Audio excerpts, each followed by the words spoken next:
Best day of my life, honestly. Got a professional club under the name of a company that I started. So not just, and I'm the manager on the sideline. When did you come to Dubai? So I came in 2012. And why did you come to Dubai? I was one of the best players in my school, in the county, played Brighton boys and all of that. How is men's football different to youth football? It is different, and I would always suggest people to go and learn their experience. I've had great experiences and not so great experiences on loan. Go around and have no fear about smashing people, tackling people.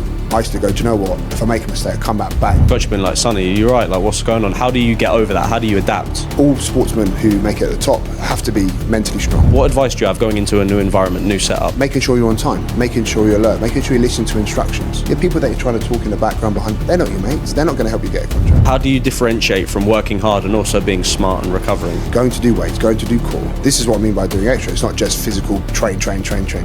What's kind of your hit home main advice to get better as a football player? Be at the forefront, be ready for a challenge. When you step foot on a training field, whether it's training, doing a gym session, doing stretching, do everything to the best of your ability. Hello everyone and welcome to the Select Generation podcast. In a different studio today. So usually we're shooting from back in the US, but today we're in Dubai. I'm joined by Sonny Cobbs. So Sonny is the founder, owner, and also first team manager of Precision Football. They play in the second division here in Dubai. I'll let him introduce himself and talk about his story. But yeah, really excited to talk about Sonny. No, thanks for having me. Yeah, appreciate it. We've got an interesting topic to talk about, and for myself personally, as well as the audience is usually, so our agency is focused in North America, so American boys, Canadian boys. I'm obviously from the UK, like yourself. Yeah. And with the podcast, I'm trying to kind of like learn about different people in different markets and where they've been and their story and perspective. I've been fortunate enough to go and play at university in the US. I've obviously grown up playing in England. Yep. Come out here to Dubai. Heard some really interesting stuff about the football. I've got absolutely no idea how it works, so I'm going to ask you a lot of questions probably. Yeah. But Sonny, who are you? What's your story? Why are you important in football?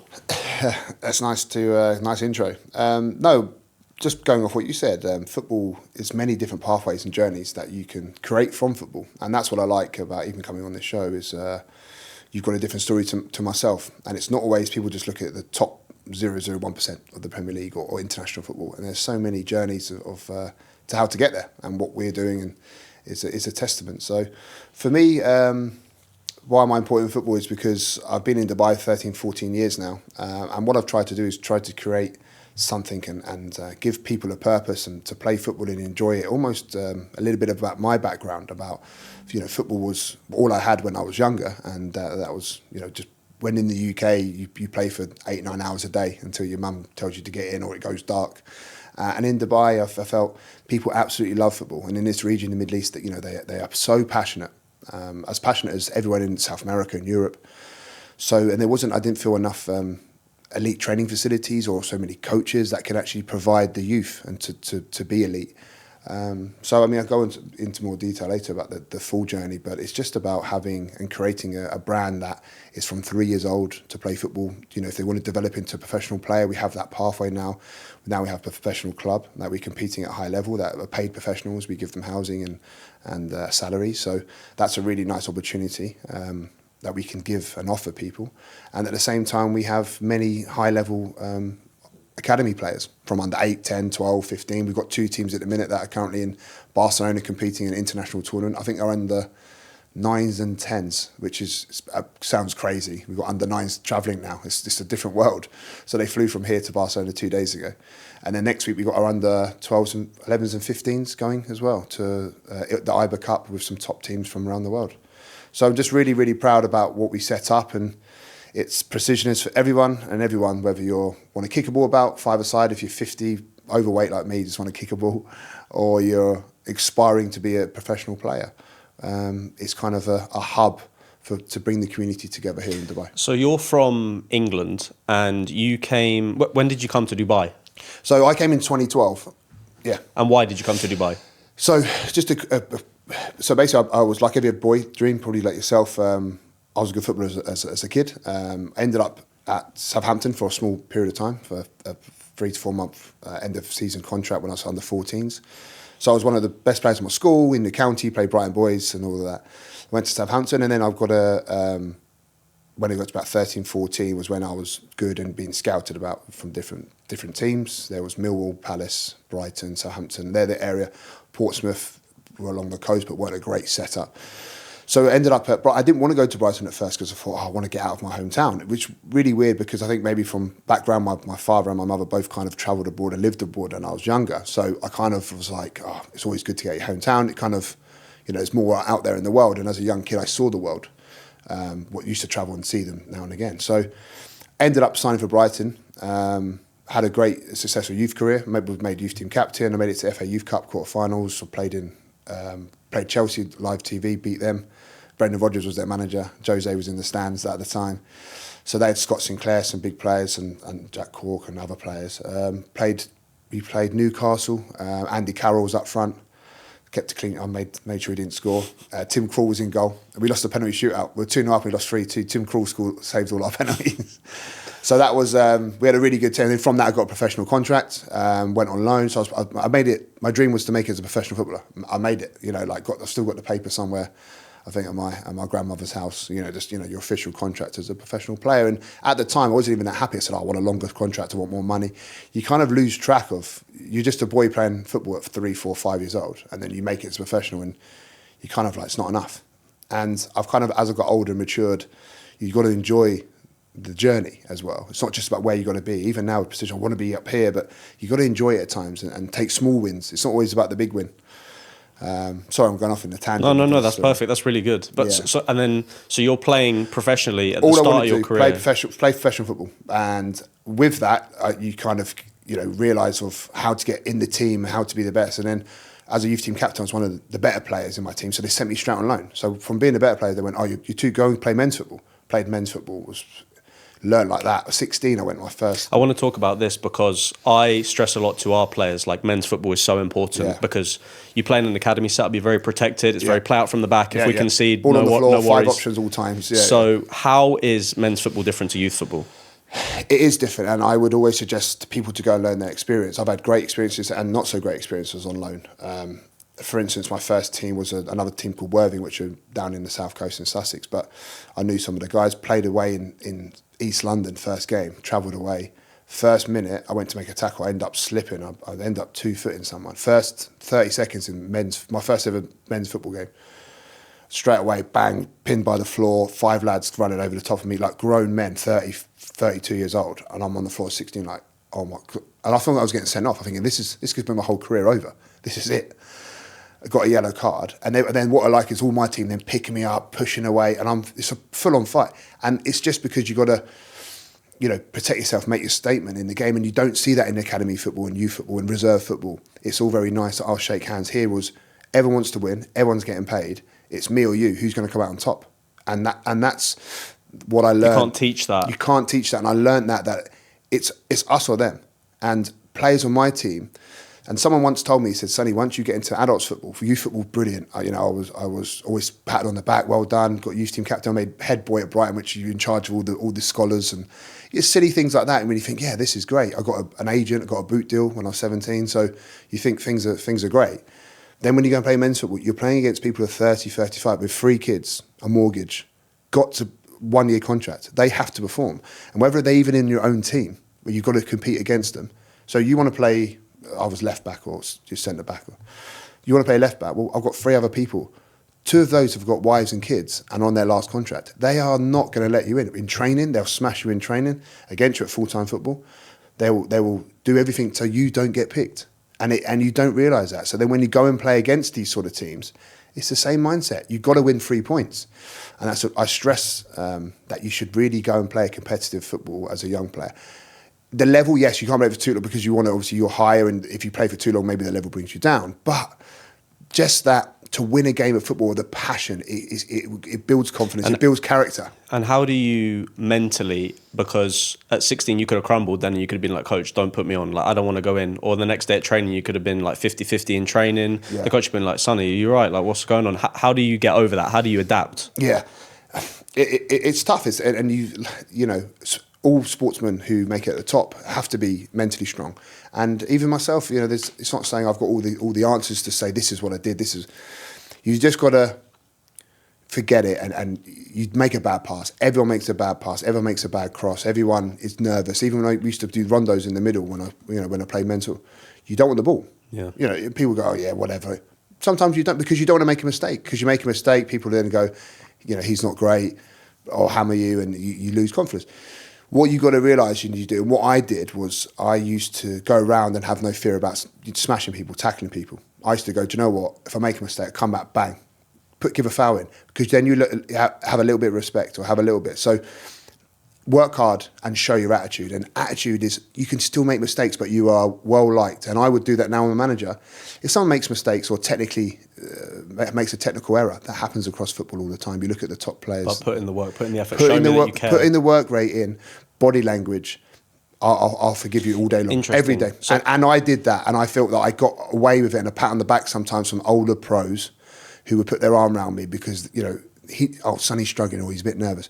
But I'll be running around, sweat coming out my eyes, bulging my head. Not like a madman, but because I care. And if you care about something, anything you do in the world, in business, in football, if you care enough about something, you'll get the results. It's an interesting point. I want to touch on it because for a lot of players, they're searching for opportunities, searching for contracts, searching for trials, and they go to these sort of environments and they kind of struggle. And I always try and give a lot of advice for the trial, like go enjoy, and work hard, obviously. And there's going to be pressure, like it's a pressurized environment, but be the person to ask, hey, do you need help with the cones? Do you need help with the bibs? Yeah. Run around, start pressing. Don't be there just like casual, just like, oh, whatever, pass the ball, give it away, work hard, run back. Yeah.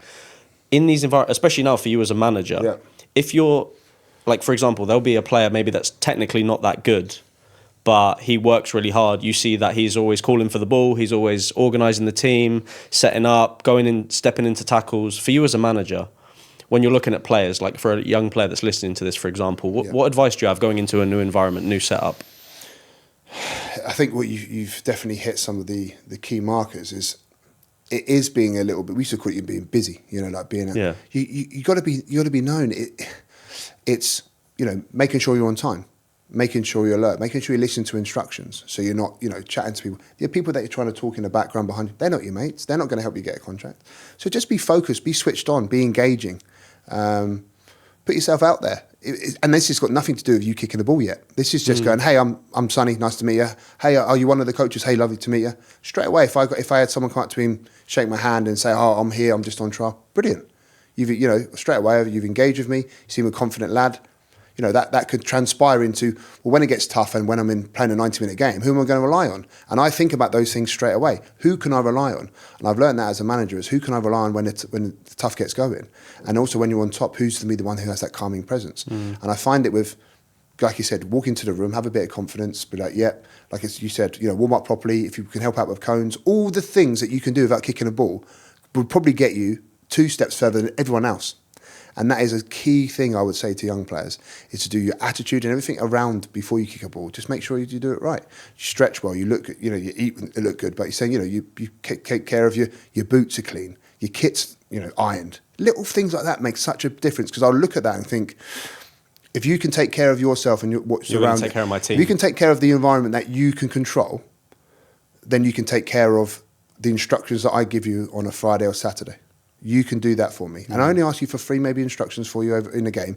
And if you can control what I see day to day, then there's no problem for you passing on that task. Yeah, really good advice. Really good advice. I love that. But like you said about trials, I had many trials. I had trials and got released. I had trials and been successful. It is tough, and don't, you're always going to get a little bit nervous. And one advice I would say, just going back and wanting to make sure, is I don't think I did enough at times. I had a pro contract at Brighton. I just don't think I did enough I didn't do enough extra. What do you mean?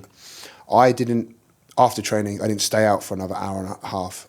We got given days off sometimes on Wednesdays when you're a pro. I didn't go in on Wednesdays. What I found out later on in my career was people were going in on the Wednesday, but I wasn't. Getting a massage, stretching. No, people would go in and do their own quick feet, SAQ.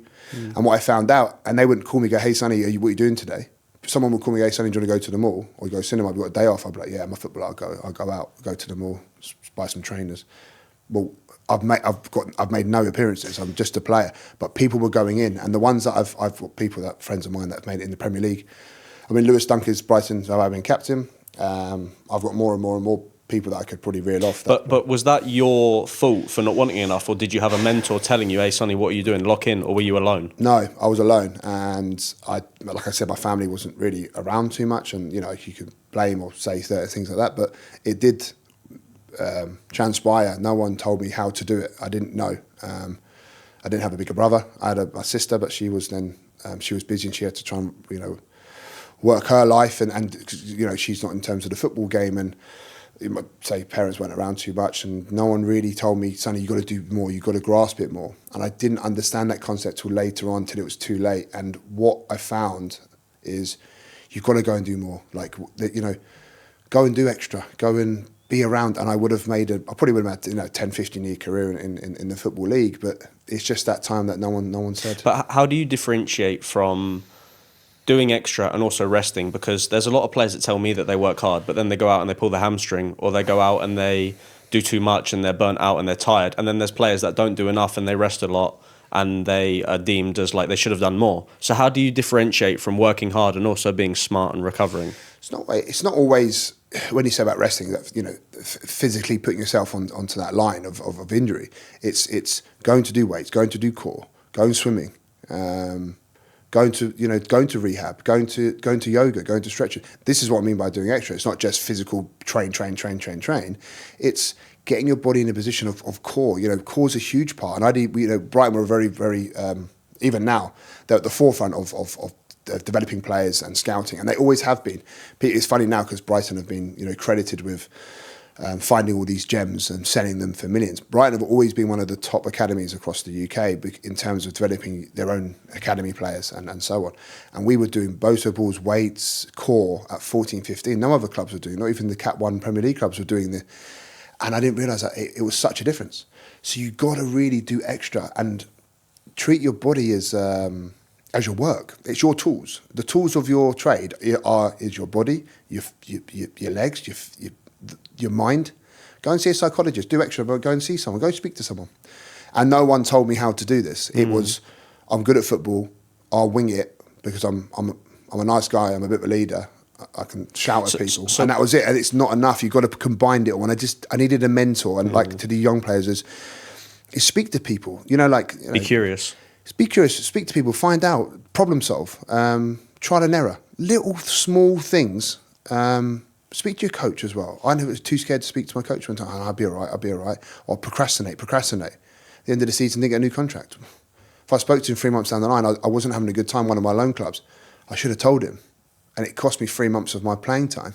Little things, I could go into like that. So your playing career, so you're going out on loan to all these clubs. Yep. At what point do you end your playing career? So, I know I've waffled on. No, really, really good. Yeah. Really interesting. So played for Brighton, youth team, great. Like I said, got an agent, my same agent as Mika Richards. We're meant to be the two young players of the country that will be the next best thing, which was nice. The agency was Thierry Henry, Rio Ferdinand. So, I'll bring my dad into that. We were meeting, go around the office in London. I'm like, brilliant. I was thinking, I'm going to be the big man.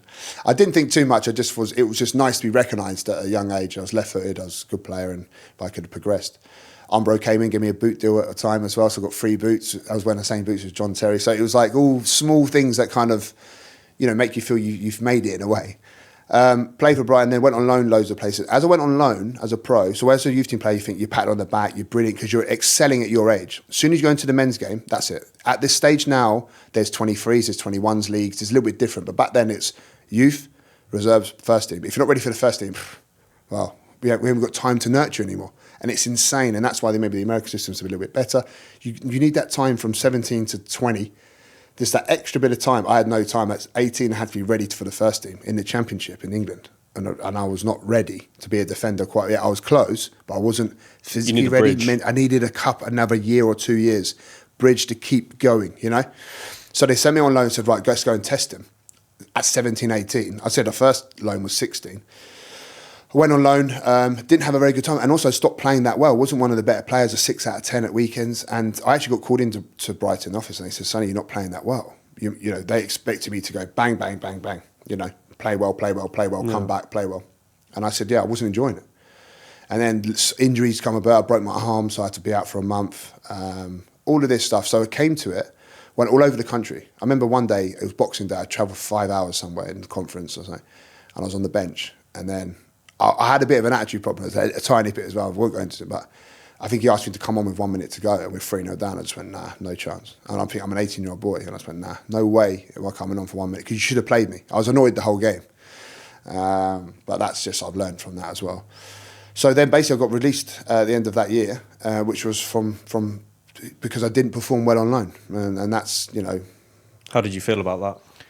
It was tough. I couldn't even ring my father at the time. I went away for a few hours, sat in the park and just had to think because I was disappointed a little bit in myself. Did you expect it coming or was it shock? I didn't fully expect it coming. If you asked me 3 months before that, no way. Like I was, you know, on the path to be nurtured and then break into Brighton's first team or be sold or whatever. But then the last couple of months, I could tell I wasn't getting picked to train over with the first team as much. I wasn't in the sights, and you can tell that you're not in favour, and that's a hard thing to take. You end up going with they say the bomb squad, so you go and train. So that was hard to take, and then when it came, it was. They even apologised. So with everyone else, they're like, yeah, with me, they apologised because they didn't really give me a fair chance. The 1 year I was expected to be ready as a defender. What I'm trying to say is it's very hard. It's harder as a defender. So why? Why is it hard as a defender? Because I feel attacking players can go on the pitch and kind of express themselves and make 10 mistakes, but one time they cross and an assist or do something that makes the crowd go wild. It's a lot easier on the eye. Attacking players are a lot easier on the eye. What they have to deliver. What I have to deliver is working off the ball, looking over my shoulder, defending channel runs, covering back post, all the things that don't really get recognised. Defenders are there.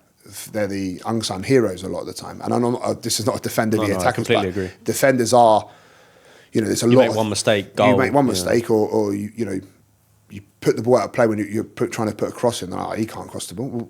But you've just worked 95 minutes stopping. And also what people don't forget, I say I was a left back at first, or left side centre half, or I went centre mid a bit, but left back. The right midfielder is probably the best player on the pitch. So not only have you got to stop the best player on the pitch, who's probably quicker than you, he's probably got a hat full of tricks. So I used to love playing against these players. I played against Theo Walcott, I played against Lallana back in the day. I played against loads of these players, and I used to love it because I used to stop him. Walcott actually not. He was too good. He was too quick. I've never seen anything like it as a kid, but you would want to play against. You want to test yourself against. I mean, I played with and against Gareth Bale as well. So it's like, well, you want to stop these players. They're left foot, right foot, and you think, yeah, I've had a good game. So when you go into the next level of defender, you kind of need a bit more time. I think defenders need a little bit more, nurture, a bit more time and guidance. And Brighton, there's so many elements that come into it. Brighton at the time were a yo-yo club between Championship, dropping down to League One, Championship. So even the gaffer's job, the main gaffer's job, he didn't have time to develop players. Because he had to win. He had to win. And then he didn't win, he got sacked. And then so the person that decided my future got sacked a month later. And then he didn't know what to do with the players. And then also I got told when I got released, they said we need to get rid of 17 of you to make money for a striker. The financial times are tough. They had to get rid of all our contracts so they can go and buy a big striker. It's interesting because it's got nothing to do with me playing. It's out of your. I talk to a lot of the footballers and like a lot of pros, and I'm like, I want to like have a reality check about being a pro footballer because you see a lot of good things, right? Yeah. For a pro footballers, you see nice car, girls like going on dates with all these girls in the Instagram, really nice house, go on nice holidays. But that's for Premier League players. That's not for Football League players, other pros. What are the negatives of being a professional footballer that you don't see, that you don't talk about? You don't have a life. Like you kind of, and that sounds quite harsh, and people are going to go, yeah, but you make loads of money. Well, you don't. You're talking about the 1% again. It's the rest of you are on. You're working hard, contract to contract, so you've got no stability. You don't know when your contract's normally a shorter term, so you've got no. You put mortgage down on a house or rent a house or where you're going to live. You can move at any country, any part of the country, at any time. You've got no holidays. You can't go. I miss weddings, birthdays, holidays, everything like that because you've got to be in. If you want to drink, you can't really socialise with your friends too much. And then you kind of come in your own little football society. So you're just a footballer. All footballers are just hang about with footballer societies, kind of being tamed. You can't really go and express who you are and go where your mates or act silly. So you lose your little bit of identity, and I'll be quite harsh here. A lot as I've now the older age, there isn't many footballers that I like. There isn't many footballers who I would be friends with. I don't like the way that their personalities are. I think they're almost like children because they get looked after all the time. I just don't have a lot in common with professional footballers who are my age. They're not interesting people. They just work, train, play. They're a little bit dead inside.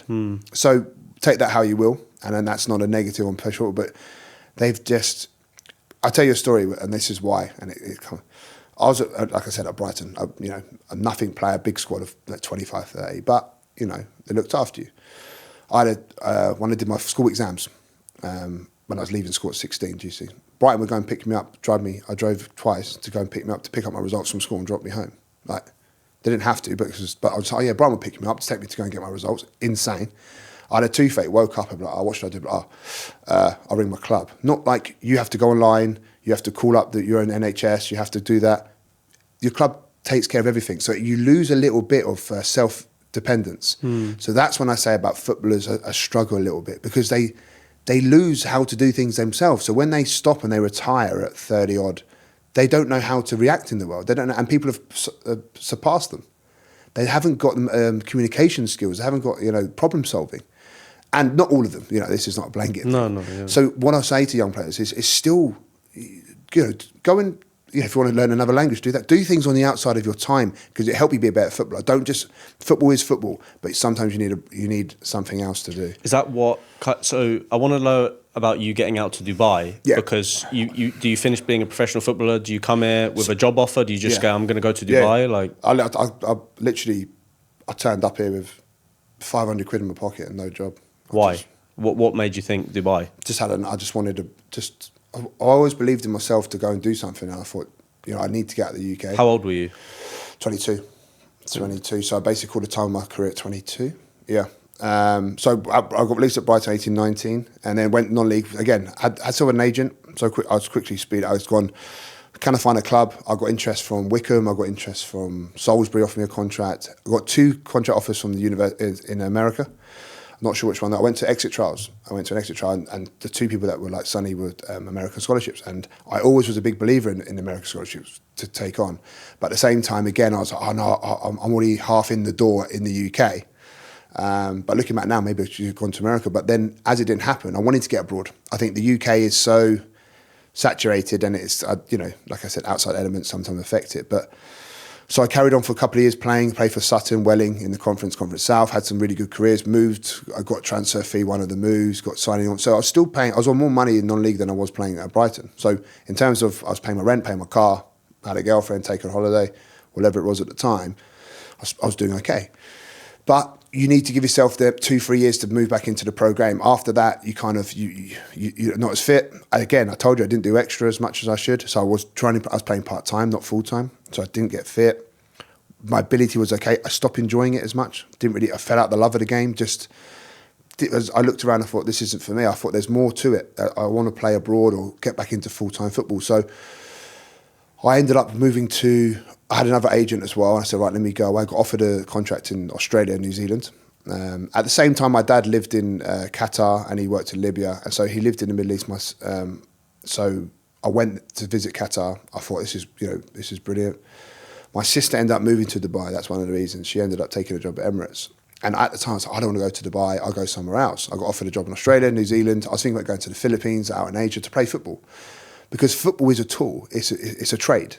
So you can go and apply it anywhere in the world. That was my tool. I looked at myself deep inside, and I was many times had a coffee midday doing nothing, going, what am I going to do? What do I know from school? What have I got? I was a smart boy at school, but I didn't have anything because all I did was football. I didn't have outside my GCSEs. So I was like, football is my tool, it's my trade. How can I turn that into my business and the rest of my life? I'll go and play abroad. There's so many players, the level abroad is nowhere near as high as the UK. I'm definitely good enough to play abroad. So I took opportunities to play in Beirut. I went to Lebanon. So I took for a team called Al Ahad, played the first game, played centre-half against the national team in a friendly, and I won 1-0. After the game, they're like, Sonny, brilliant. We'll give you a Lebanese passport to play for national. I was thinking, this is brilliant. I'm going to put on my Facebook, I'll play for Lebanon. Like, that's what I was thinking about. I was thinking, I'm going to play World Cup qualifiers. I was like, maybe I'll play against England one day. Right? Soon you think all this stuff. And I was just thinking, there's some few good players there. But again, I just want to tell young players that it's not always your fault. There's so many things, there's politics in football and outside of your control. Like, there was 3 of us that were foreign players. One played for the South African national team. It was me and a Uzbekistan boy.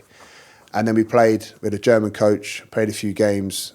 I was in a hotel, just waiting all day. Got food paid, and they were saying $5,000 a month. So I was like, cool, brilliant, I'll take it. I was like, man, I'm going to play full time for the team. 4 weeks later, I was there a couple of months or so, 4 weeks later, Sonny, we've got a game tonight. I went and met me, he said, oh yeah, they're going to get rid of you after this game. I was like, what? I was like, what do you mean get rid of me? Like, they're like, nah, the board don't want you, the board don't want any foreign players. Just so they want to change policy. New board came in, changed policy. You've got to go. So then I went to try and go to another club, but they already had their European slots filled, you know. So things again outside of my control. But I came back and I thought, one experience, like, you know, it was brilliant. One experience. So you can say they played in Beirut, you know.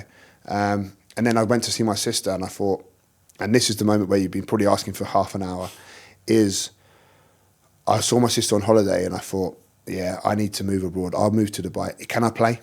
Can I play football? The level's not great, but the way it was set up, again, no foreign players could sort of play. I thought, you know what, I love coaching, and I was coaching a little bit on the side in the UK. And I'm good, I'm confident, I can speak well, I've been captain of my club, so I'm a bit of a leader. And I thought, you know what, and I decided then I'm going to go back, save some money, and I'm going to dedicate my craft and my life to coaching. And I thought I want to be a better coach than I was a player, and I want to be the best coach in the world, or best, you know, and that sounds silly, but I have dreams. I believe I could be the best. I believe Precision's going to be the best company in the world. I believe it's going to, but that's what I wake up every day. I genuinely think that.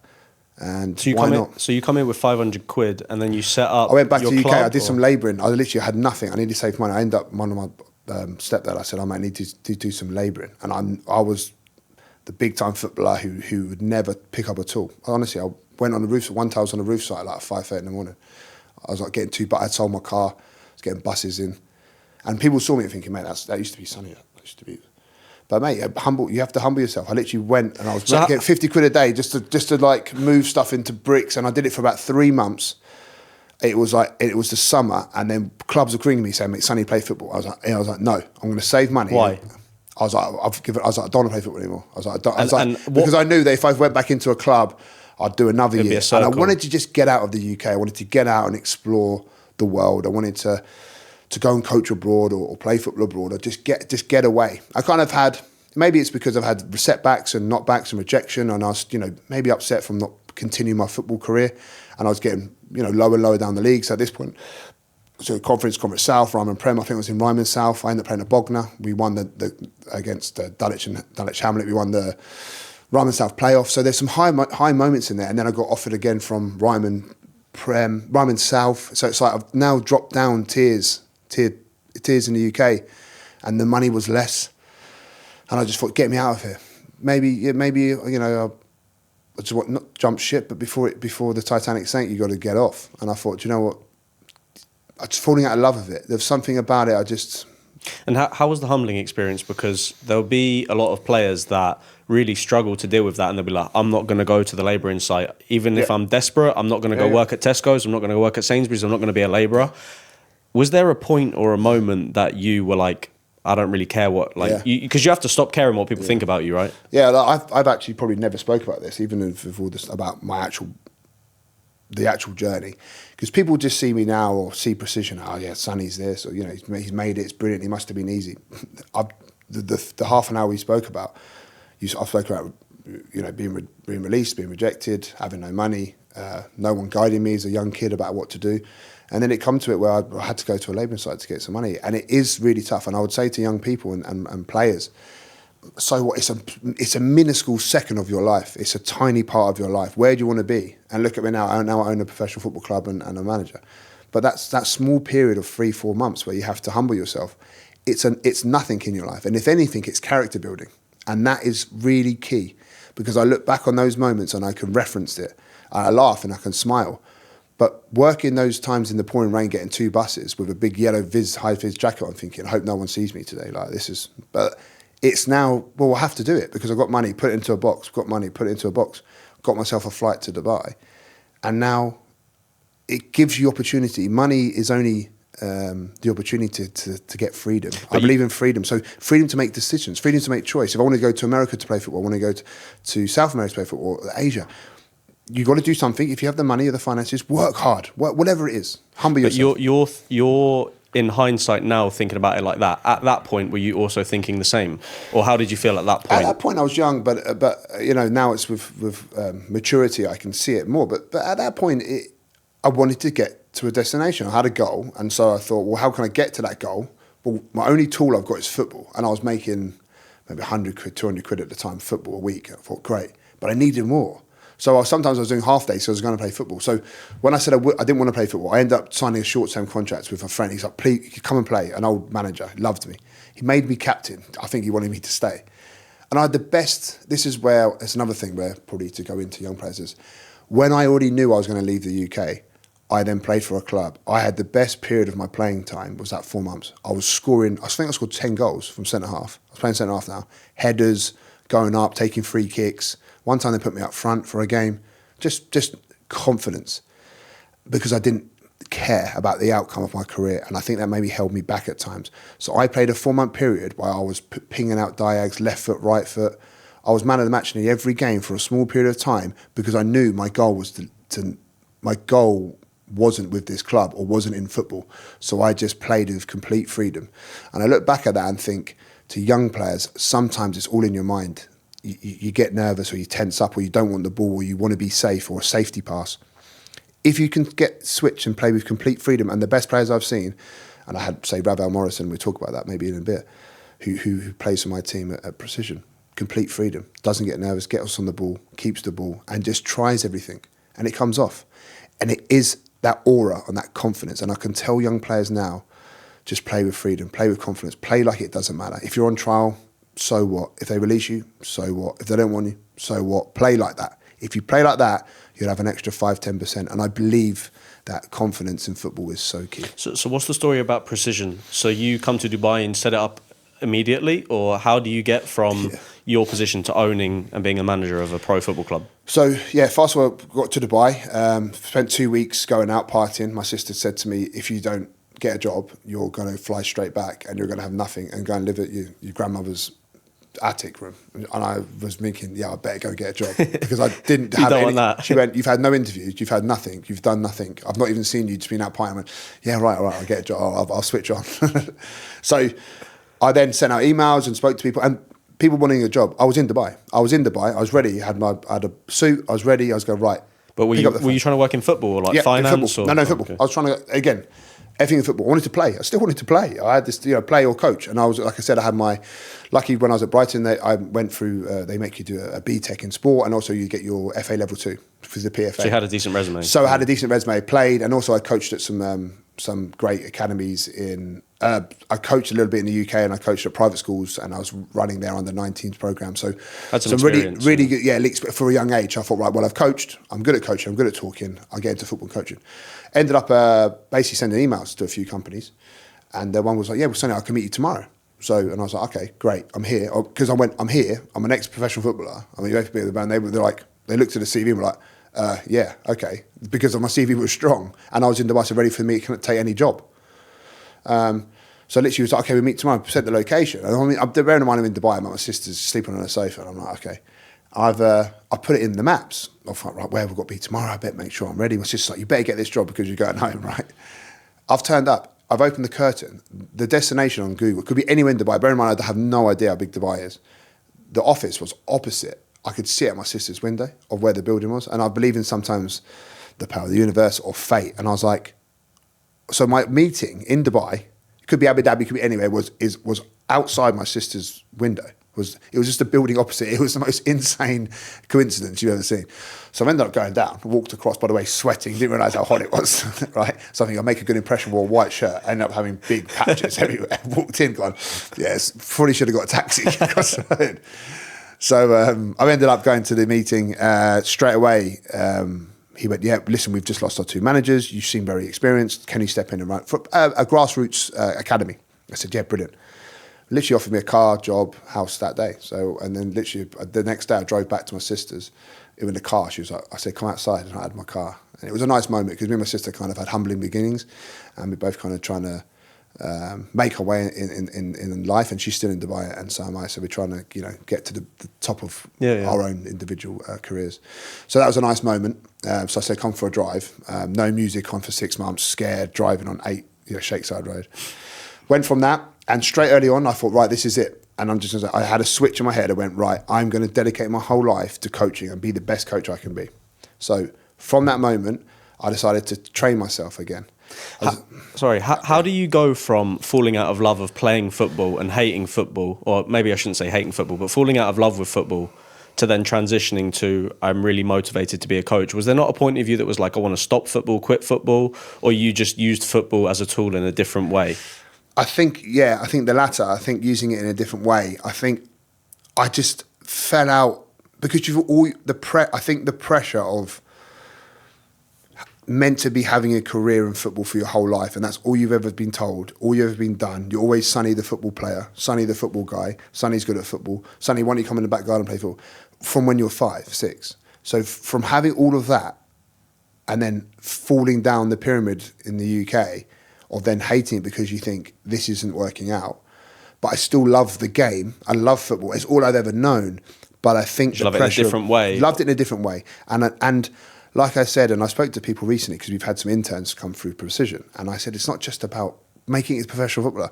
You can do football marketing, football journalism, football business studies, football. Now there's so many courses that's come off football. So if I'm here, if anyone takes anything from this episode, is there's so many jobs and careers in football that it doesn't mean you're Messi or Ronaldo at the top of the game. It means that you can have an amazing life, career, enjoy football. I have a guy who's a football journalist, absolutely loves it, writes up about Barnsley, writes up about Sheffield Wednesday, absolutely loves it, travels around the UK writing up about football.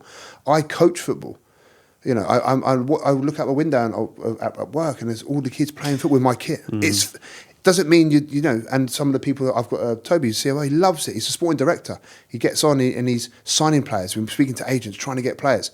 He loves it. It doesn't mean he's playing. He's not kicking a ball. He's not even on the pitch during training sessions. There's a different side to this, because also there could be... I talk to a lot of my friends, a lot of people that want to work in football, but they are lazy, they don't take advantage of opportunities, they aren't curious, they aren't proactive, and they say they want to work in football, but they don't do anything, and they end up not working in football. So for someone like you, who's you take advantage of opportunities, you take risks, you go and get things, what are the differences between yourself, who takes advantage of opportunities, does things, and someone who says they want to, but isn't in a position that you're in? What characteristics about you as a person, and what advice do you give to someone that wants to work in football? Like, why are you where you are at now? Because of your character?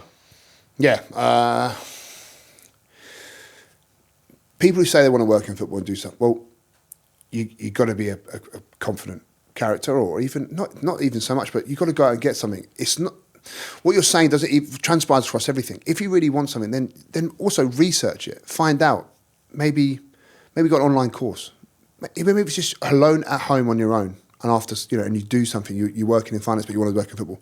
Well, research it. Do a course. Do a scouting course. Do a diploma. Look at doing it stuff. Speak to somebody who's in the game, because there's so many opportunities. And I think it is about, I take advantage and I take risks. And I'll go back, the second half of my life story is even more risk taking. I haven't even, the story that I've given is only the half bit. To get where I am at Precision, there's 100 more no's, terrible days, and 100 more risks. But you've got to just keep going, and it's persevering, and it's tough. But football is about opinions. You must have come across it as well. Football is about someone's opinion. I say you're a good player, but someone else says you're not a good player. Well, no one's right or wrong. You think, well, he's right, he's wrong. Well, carry on. There'll be someone else that thinks you're the best player. Someone else will take a chance. How do you get over no's? How do you stay resilient? How do you stay motivated in your playing career? It is tough. And also, it is tough, and I used to kind of sometimes go onto the anger side, get angry and within myself and go, oh, he doesn't know what he's talking about, like, F him or what this, or you got to just take it on as another character building, as building blocks, because now I'm an interesting person that can, deal with many different things every day that go on in my business, because I've had these no's, because I've had so many setbacks, because I've had issues in my own personal, people judging me. And I've done the same now. I've released players, and it is horrible since I've been a football manager in the last 2 years. I've had to sit across tables, and I've had to release boys from different countries, from boys who had to pay for their flight the next day. I've had to send a lad back from Australia. He was crying in my office. Literally, he was meant to go over Christmas. I said, mate, pack all your stuff because we're not going to renew your contract that day. Like, horrible things where they'll think, well, Sonny doesn't. And I would say the same. It's just my opinion. But in my opinion, I've got to protect my club, and it's where we are and who we need as a player and my team and my philosophy and my formation. And I had 3 goalies at the time, and I needed 1. I needed to get rid of it's just something you can't control. So you got to understand it's not always your fault. It's not your fault, but at the same time, humble yourself to go, well, I don't want to be in that position again. That hurt me a little bit. So let me try and find the next club. I really force his hand, or I force myself, so I can't be in that grey area where I could get released. You know what I mean? So every setback, just see it as a blessing, as it was never meant to be. Learn anyway. from it. Learn from it. It's never meant to be. And just make sure that next time you might have that, even if it's 1% more, you work hard in training because of that negative chat you had with someone that released you. You work that 1% more, you make that extra cross, or you score that extra header, or you make that extra save. That might be the difference. So you are the owner of the football club now, and Precision Football. How do you start a football club in Dubai? Is it easy? Is it difficult? What's the level like? So from when I was coaching for an academy, I basically at 25, I was like, right, I'm going to make my own football academy. I was very good, I had very good connections. So I basically set up my own business at 25, learned how to do a license. I had to have a local license, trade license, visa. I did my own visa. So the last 12 years, I've run my own, 11 years, I've owned my own business. So I set my own business up called Royal Football Academy, which was fantastic, really, really good. And basically, COVID, I lost everything. But cut long story short, I lost everything. But my dream was always to build. I've always had dreams. My dream at Royal was like, I was going to different pitches, to build my own football centre. There wasn't enough in Dubai. I thought, where's a really, we need to be an elite training centre. There was one in Al Sheba, there was the Rugby Sevens, but it's far away, it's Jebel Ali. But it wasn't really a unique training centre. So I kind of, COVID set me back because I basically lost everything because I was self-employed. And I kind of struggled then, but it kind of built me a dream to go, right, well, let's go and build Precision Football. It wasn't called Precision. I actually was trying to make it Royal. My company was Royal. I was meant to be calling it the Royal Technology Centre. I thought I was going to call it the Royal Centre of Excellence because I wanted it to be a centre of excellence. So people say Precision. Well, it's just an extension of my 10-year company that I had. That was coaching, fundamentally coaching kids. I was consulting for GEMS Sports Academy, so I used to take the best athletes over to IMG in Florida, which was an inspiration, which we can get on about Precision. But I basically did everything through my own business. And once you go on your own, people call you, go, hey, Sonny, can you do this scouting mission? Yeah, cool. Hey, Sonny, can you help me come? I had one. Can you help me come to Turkey to send? I've got under 16s to send Turkey. Yeah, I'll partner up. Okay, do a contract, but commercials, blah blah blah. Okay, Royal's now partnered with this Turkish club. Okay, now Royal's now partnered with IMG. Okay, ended up then trying to get some more investment because I didn't have the investment to build a centre like we did. We spent over $10 million on it, $15 million almost. So what I've done then is gone out, asked people for investment, and I had to go around and basically sell my idea. I went knocking on the door. I went to Nikhil, Miras, Emar, all the top Dubai holdings, all the people who in Dubai. Found some land. Nikhil, everyone said yes. Every single person went, yes, Sonny. And I went, oh, but also I need the capital. And they were like, yeah. I was like, during COVID, they're like, we can't give you the capital because initially they would have done it and I would have sold it to Emar or sold it to and partner. And then I find some great enthusiastic partners that I have that have a big portfolio in properties and businesses, and so they inspire me as well. My partners, in terms of they have restaurants and beach clubs and properties, and kind of they wanted a sport element to it. And I said, Sonny, yeah, you're the guy to do the sports side and the football side. And I said, well, I've already got Precision ready, made up. I've been my whole life's in football, and we only wanted to start with a smaller bit of land. I ended up taking 165,000 square foot in a car park, which is insane because we were like, this is huge. This is in terms of expenses and everything. And I started doing some drawings at night and thought, well, how can I fit it all in? And it was literally from a drawing that I made it into then a project, then it goes into a render, and then it goes into physically seeing it change from a car park. I got a photo of me holding a football in a car park with all the cars around me. And I was like, this is going to be the centre of the pitch. And now we've got a state-of-the-art training facility. So I know I talk loads on this podcast. People are like, Sonny doesn't stop talking, but just trying to cram everything in is quite testing. So from that became the idea and the brand and the methodology of Precision. From that was a year on, and then someone went, why don't you have a professional club? I said, no, I actually said no. I said, no way. So it was a centre of excellence from For U5 academy. to 18? Yeah, so it was in a train. So all development squad, as in we had, so the better players that we could compete in again in the national leagues. Then it was academy, just grassroots, fundamental football. Then it was a centre, was just like rental, so just rent a pitch. Can you play with your mates? Five-a-side league. We had five-a-side leagues, seven-a-side leagues. Just fun, play football. 2 paddle courts, a wellness centre. So if you want an ice bath and that, so everything was very. You had everything you needed. Everything we needed for people to just come and use. I wanted people to walk into Precision and feel like they're in a professional football club, but they weren't professional footballers. There was no professional football team. It was just feel like you're a professional club, like this is really good. So if I'm under sixes, I feel like I'm a pro. We had a TV and analysis room, tech centre, all our technology, our data, AI, a big analysis room, so auditorium. So you go in, you sit in, your 11 players sit in, and I could do a Gary Neville Monday Night Football on the iPad and change players and positions, and we have cameras on all the lines, so we could player watch you. So we're like, Sam, where are you? Why have you made 5 mistakes here? For all of those things, which I thought was such a great business idea, and that was it. And then my sporting director Toby, who works with me very closely, said, we can apply for a license. They're restructuring the league for it's basically there's the Pro League and there's 1, 2, 3. Which is like Premier League, Championship League 1, 2, right? So it's the same format. Really professional, set it up, FIFA standard, you have to apply for FIFA, apply for this, apply for that. And I said, mate, no. I said, mate, bear in mind I'm working 8 days a week, like 7 days, we're just stressed trying to get it out. We spent a lot of money on this building. I thought, I can't run a professional club. And I knew one of the guys at the FA. He said, Sonny, you heard you want to do it? And I said, no, I haven't applied for it, but my sporting director, Toby, was like, I spoke to him about it. So he obviously put the feelers out. Anyway, next thing I said, go on, let's have an interview. So they went, come in for an interview if you want a license. At the same time, I was thinking, I don't know if I even want this, because in my head, I said, let's do it next year. I just need a year to get this brand and Precision built, like as in get well known. Foundation. Get well known, get some foundations. But again, to viewers and yourself or everything in my life hasn't ever been worked out the way it's meant to. It just happens, or things happen, or a meteor strikes and you go, right, how can I adapt? How can I pivot? How can I change? And that is the core of success. You've got to be ready to adapt at any moment. So he went, yeah, right, went to an interview. I said, okay, great. They said, Sonny, you'll be obviously, you're with your, again, my CV, which was all those knockbacks and even playing at Brighton, always came to light. He went, Sonny, you've been at Brighton.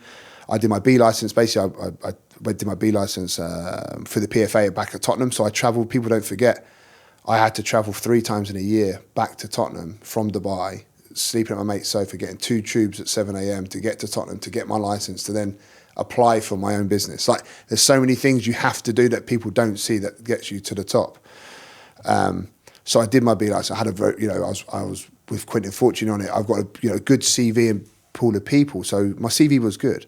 Sonny, you've got this idea. You've been here 10 years. I know you worked in Dubai, Sharjah, Abu Dhabi. I said, yeah, just grassroots coaching, by the way. Nothing, no pro level, just coaching. He said, no, obviously, you'll be the manager. And I was thinking, yeah, I'll be the manager. I'm thinking, I haven't even really thought about it yet. Like, I want to be the manager. It's a dream job. So I went, yes. Ben and I could employ someone. I think, well, we're saving costs. We're a football business, and Sonny, you're Mr. Football. So of course you're going to run the first team. I was going, yeah, of course I'll run the first team. Like without really thinking about how much, logistically and time and effort. And you're managing men, you're managing people. And I'm good at managing men and people because I do it as a job anyway with my staff. But managing footballers who I've just 20 minutes ago slated off because they wind me up, right? It's a completely different minefield. So again, put myself into the challenge. Toby went, I'll be the sporting director. I think, oh, okay. So easy, yeah. Brilliant. He'd be sporting director. And then I've got a guy called Liam Basher, who's top guy who I've known for 12 years, who played football with centre mid when I came here. He's been here 20 years, so he knows the region, knows football. I said, come be my assistant. Right, so it's like calling like the calling like the A team of like who I knew. I was like, right, what's going on?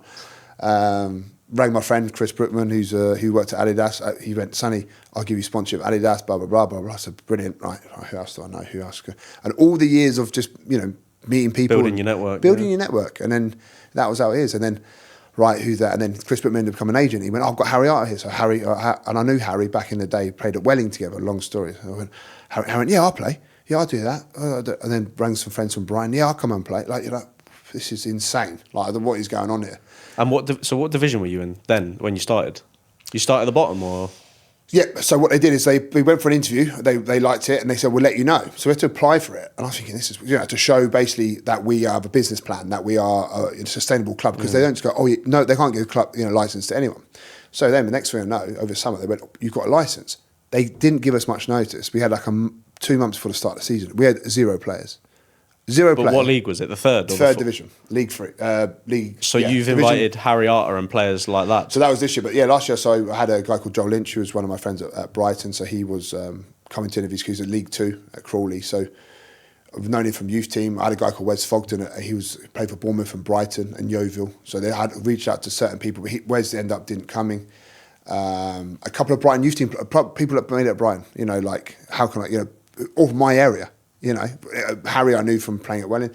Who can I get from the UK to be a bit of to kind of flagship name and do that? So I got a few boys from the UK, but then wanted to have the salary because they had to move here. We had some budget together, which was good. And my partners were like, right, let's give it a go.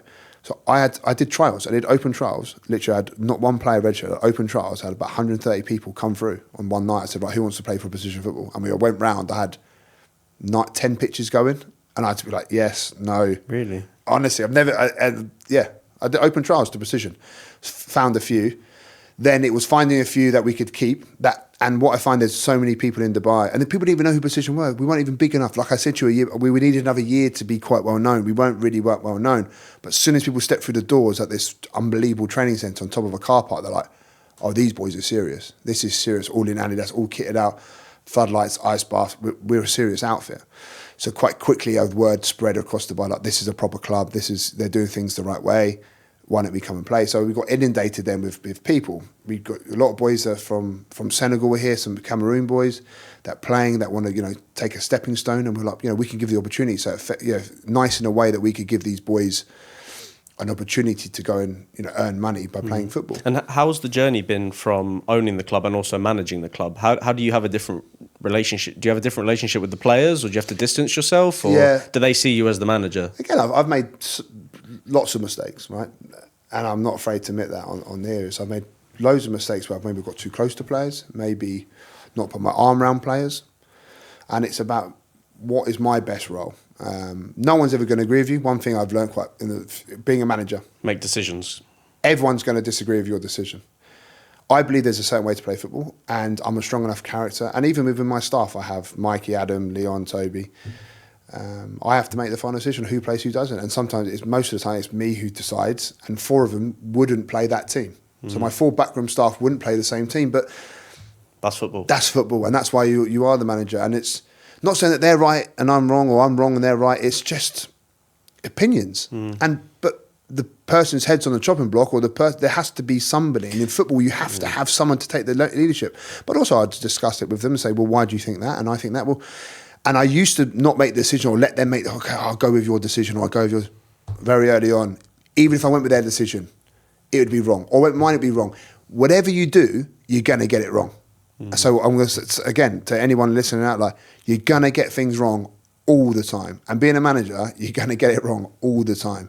But stick to your beliefs, stick to what you do, because then you'll get more things right than wrong. And then you'll get success. And so we got the license, got the players, got the team together, got everything ready, got the coach. First game away, Division 3, UAE, thinking this is it. Is it Leeds Division? Yeah, Division 3, UAE, thinking this is it. Best day of my life. I still remember this because it's funny, because people always remind me. Went away, I'm thinking I'm going to be a first team manager of my own professional club. Names on the back of the shirts, UAE badge. Best day of my life, honestly, from nothing to something. And now I've got a professional club under the name of a company that I started. So not just, and I'm the manager on the sideline. Best day of my life. Lost 1-0. We had 500 passes. They had 90 completed passes. They just booted the ball, played away in Abu Dhabi. We got lost. We were late. Everything that could have gone wrong went wrong, and we lost 1-0. And we were by far the superior team. And I remember thinking, this is insane. Like, how grateful. I can't believe we lost 1-0. I couldn't believe it. No, but I couldn't believe that the biggest day of my life, thinking we'll definitely win. I had 1,000 people message me, good luck, Sonny. Good luck, Sonny. It's an emotional day, and I don't really try and think about my life too much or where I've come from, but just like, it's an emotional day of I can't believe what I've created. you know. Why do you think that? But I believe it's what's happy is, you know, the footballing gods in the universe went, nah, lose your first Can't be game. too good. Yeah, bring you back. Humbling. Yeah, 100%. The football gods went, nah, this is too good, mate. Lose this game, and then you're gonna have to go again. And that is probably where I'm at my best, is when I've lost or when I'm down. I have this issue with what we've built at Select Generation, where I struggle to appreciate what we've built because I'm always thinking about the next thing. Yeah. And like there'll be times even when I'm on holiday or when I'm just with my family or with my friends and they're like, oh, it's really cool what you've done and it's really cool. And I'm always like, yeah, it's really cool, but wait for this. Like this is coming next. And I struggle to think about the success. How do you balance? Are you able to disconnect from precision? No, never. I don't sleep much. I don't have a partner or kids at the minute. I'm not saying it's negative. I just. It's something that I really struggle with. I struggle a lot. Yeah, I struggle a lot. I'm fully engaged. I'm on board. I've got to enjoy my life a little bit more. I've got to try and step away, and you have to. I mean, even now I'm trying to go on a vacation for 10 days if I can, because that's when you can disconnect. But at the same time, it's you know, like your business. It's your business, and also there's nothing wrong with working every day or like, because I love it. It's like a hobby. But you got to sometimes, I just started to players earlier, sometimes you got to force yourself to. You got to get away. You got to put your phone down. You know, like in terms of, I get probably similar. I think I have 78 WhatsApp groups on precision. 78. Like, I don't even know why I've got 78. But honestly, it's why. And they go off every day. So sometimes I switch my phone to airplane mode. I don't touch it for 3 hours. And because I don't want to be contacted. Is that your method to disconnect? Yeah, I've started to train myself. In mornings, don't pick it up. It's airplane mode. I get missed calls, but so what? Unless precision's on fire, you know, which I'm sure you'll find out about. Yeah, I find out about it. But at the end of the day, you have to, because someone's always going to want something from you, or always. And also, you need to have. And then when I do go into work, you've got to give it. You deserve to your staff or your people what you're doing. Your decision making, even for you, Sam. It's got to be the best of your ability and your judgment. And if you've not slept, or you're tired, or you've had an argument, or people are chasing you for stuff that's not important, then your decision making on the next part of your business, or the person who deserves your time and effort, one of your staff members, and you're not giving it to them, then that's unfair on them, and that's you letting them down, and that's when you start to make mistake after mistake after mistake, and then it becomes a spiral. It's good advice. How do you build a successful football club? Because let me know if you find out. Let me know, because I'm still trying to Google it out. Because from an outside perspective, like, you've built a team, you've gone to a completely different country, you've set up a business for 10 years, you've set up a football team, you're signing players like Harry Arter, Ravel Morrison. From an outside perspective, and probably also from yourself, you're grateful and you've built something. What do you think's been the biggest key to building a successful football club? If it's successful. Yeah. So first year we kind of went with it. We had little known players and kind of went with it, and we come second in the league, and we had to win the last 9 out of 10 games. Unbelievable success, and we was pure grit and determination. Year 2, everyone wanted to play for us. Like I said, Harry Arter, Matty Loughton was in the Premier League for 10 years. We go on and on and on. Ben Pringle played, Ravel Morrison, and even now we've got more. I've got you know, I could probably show you after this podcast the people that message me and want to play, and it's great. But then the pressure is on, and I don't mind it. But you got to set standards. So I feel like setting the standards and setting what you want out of it, communicating with everyone in terms of players, and just getting your goals right. And sometimes it was a bit of a grey area. That's why I struggled. Where are we going to get promoted? Do we not? Are we going to do things? But also lean on people. I brought Harry Arter in, for instance. I talk about Harry because I actually meant to meet him for lunch after this. He's a football agent now, you know, retired. But I used Harry as a bit of a bounce back, and even Ravel at times where. Ask them. Don't be afraid to. They've been at the top of the top. You know, like, okay, I'm the gaffer, but you know, I brought them in. I brought the old boys in. I said, you know, what can I do differently? If there's something that in one of my sessions, I'm detailed a phase of play, or we watch the highlights, we're watching games back. Yes, I've got an opinion, but sometimes you can, you know, if you've got something that you can step in and give me advice, be open to listen to advice of older players. So to building a successful club, I think you need to set foundations, you need to set rules, you need to set out a guideline, you need to set certain things that are part of your DNA of Precision or your club or Select, whatever it is, you have to set out your DNA, because every club will be different. The way I coach will be different to, say, Rids, who plays at Arabian Falcons. Might be completely different. Doesn't mean there's right or wrong, but the way I do it is, if you're late on my pitch, I will fine you and you will not play for me. But other managers, I mean, I read something about Ancelotti. He used to come in and say, who's late, me or you? Ancelotti's just as late as the players. It was a relaxed atmosphere, and that's not right or wrong. But if you're late for me, you won't play. But then sometimes on match days, I didn't mind if you're late for the assessment room, for instance. But people are like, well, he's so anal about training, but assessment, because I wanted match days to be relaxed, and you have a coffee and you can relax. So it was just the way of doing stuff. So I'm kind of off tangent, but I really now going to year 3 is I build it as hunger. Another thing, I've had falling outs with players and this and that, but because I felt people didn't want it enough. I think people went together as a team, and I've learned that this year. I went 3 months without winning a game, and Precision's always been winning most of the games. Fire yourself. I know, no, honestly, and that's the thing. I went home at Christmas, right? It's just during Christmas, lost, and people going to me, seeing people in the UK. I was back, and I go, "Oh, Sonny, you lost." Or, no one comes up to me anymore and says, "Oh, Sonny, I heard, Precision's great. You built Precision. I've seen what you're doing. I'm working with the government now and doing other stuff, and I'm going to Saudi Arabia tomorrow for 2 days to expand the business." People don't care about that, right? They go, "I heard you lost 2-1. You got sent off, right?" And I'm thinking, yeah, but that's one part of my business. Precision Football Club is one part of my business, but everyone cares about the football club, which is a great thing. But when you lose, I'm not out the weekend. I'm too scared to see anyone. I don't have my phone's airplane mode. But that in a good way, because you just got to switch off. But yeah, everyone's got an opinion on when you lose a game of football. How do you deal with it as a manager? It's tough. You feel lonely. You feel alone. I've been there when I've been on the sideline where you're losing, or they've just scored again, and you think now it's 5 minutes to go with 2 goals down or whatever. It's tough. You feel like you want to be swallowed up. I think, and I'm sure. I mean, I went to a talk with Pep Guardiola not long ago out in Dubai, and he's it's Pep. It's the pinnacle of managing. It's just the same. He says you feel it in your stomach. You want to win. He said every day you smell it. You kind of smell it. You want to win. You get that anger. And he said when you lose, you're angry. It's the same emotions of exactly how I feel would be probably how you felt with it. And he says allow it, because it forms your decisions. And he said allow yourself. And he said if you think you're meant to do something and your brain says change it, he said if you don't feel it's right, change it. So he said even if you're meant to play, say you're meant to play 4-3-3, he said if you wake up that day and it doesn't quite feel right, just go with your feeling. He went, I always go with my feeling. He said, all these stuff are like, what are you doing, Pep? What are you doing? He goes, so what? And it's quite proof of Pep anyway. And I've kind of taken that in. Do you know what? You're going to be wrong either way, but at least be wrong by you owning it. And you can justify it. And you can look people in the eye. And if you're going to tell someone that they're dropped or they're released or something, well, then tell them and actually you own it. It's your decision, not someone else's. I feel like from speaking to you, you're very good at problem solving and being positive when something wrong happens. And I'm assuming that it's because you've had a lot of experiences and because a lot of things have gone wrong and you've had to deal with it. And for someone listening to this that's thinking, wow, this guy is a manager of a pro club, he owns a pro club, he played professionally, he had a lot of setbacks, he's gone to a new country. They might be thinking like you've done a lot of things and you've achieved a lot.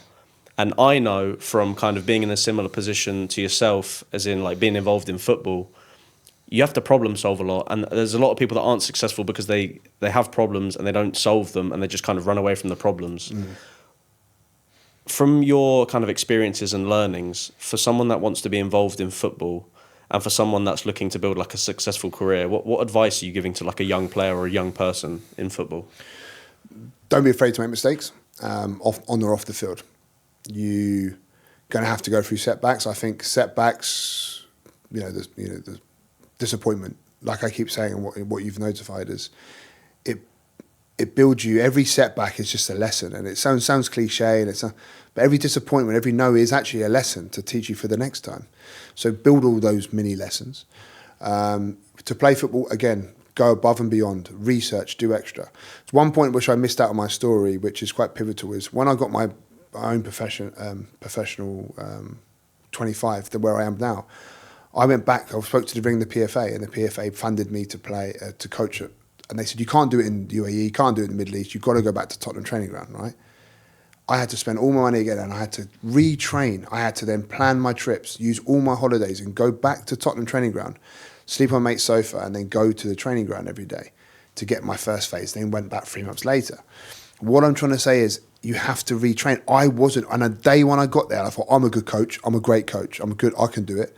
I got humbled and I learned. And rather than going, I'm a better coach than you, I'm with top coaches. And I didn't even know. They went, Sonny, where's the bibs? Like red or yellow bibs, right? And I went, they're there. They went, I'll just put them in a big pile, thinking that was, that's how you do it. He went, mate, you got to line them up, put them out. And the first person ever, a coach put bibs in the formation that he was going to play. You know, you put 3, then on a mini pitch. Blew my mind. And I was thinking, sounds so simple. We just laid the bibs out into a 4-4-2, right? And the other one was 4-3-3, yellow and red bibs. And my bibs were just in a massive pile, right? And I just thought, he went, that's how you do it. And I just thought, great, I've learnt that, I've stored that. Next thing, I've stored that. Watching someone, I've stored that. At night, I watch podcasts. I listen to podcasts before I sleep. I watch some certain things on YouTube about what I can do. I research certain things. I go to my mate's session. I've seen other people coach. I'm a better coach than him. I don't think that. He's a good coach. He does that in a weird way.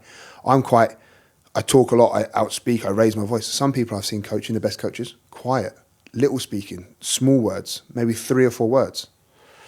Take everything you can. Build up your head when whatever it is. It's playing, coaching, working in football. Learn from every single thing you see. You watch a game of football today in the Club World Cup, watch the different formation. Try and work out their formation. Set yourself a task. Try and do something because that might help you later on. Fill your brain with it, your sponge. Learn. Fill your brain, learn. All I say is learn, make loads of mistakes. Learn loads, try everything. And you'll find your passion because I found my passion in coaching. Footballing, I was losing my passion. And I wouldn't have made it successful maybe. I was losing it. And I was losing it in other things. But finding my own way in coaching is what I've done. For someone that's not aware of the level in Dubai, what are you most excited about football in Dubai over the next few years? So now we're going into year 3. I'm looking at signing. We're going on some showcases around the world, but I'm looking at. I'm looking at bringing some people into this club to move on. I'm looking at stepping stones. So I'm looking at building a really young club. I'm looking at under 23s, building a real young togetherness to make a difference. Again, we might get promoted, we might not. Our goal, the names, is to just be a good, strong club in the UAE that gives people the foundation to go and move on. So I'm looking for players to come across. And if we can go up the leagues, that's brilliant. As a club, we're looking at building a stadium. We're looking at expanding our brand into different regions of the UAE. So we're looking at Dubai, Sharjah, Rakan, and Abu Dhabi. So to kind of bring our DNA across the whole country. I'm talented. We're looking at talent ID program with the ministry. So I'm looking at bringing some more local players. I have 28 different nationalities in Dubai, which fills me with pride. All these people I can give an opportunity to play professional football at precision. And I'm looking one day to maybe one of my young players in my academy to burst through and come up the ranks and make an appearance for the first team. That would be a dream come true in the pathway that we set out. Awesome, good stuff. And then Sonny, just last question. For someone listening to this that is 16, 17, that wants to get better at football, they want to play for your first team, they want to go to the Premier League, they want to play in Spain, they want to just play at university, they just want to play at a better football club. For someone that is a young player wanting to just play at the next level, I feel like you give a lot of advice, but what's kind of your hit-home main advice to get better as a football player?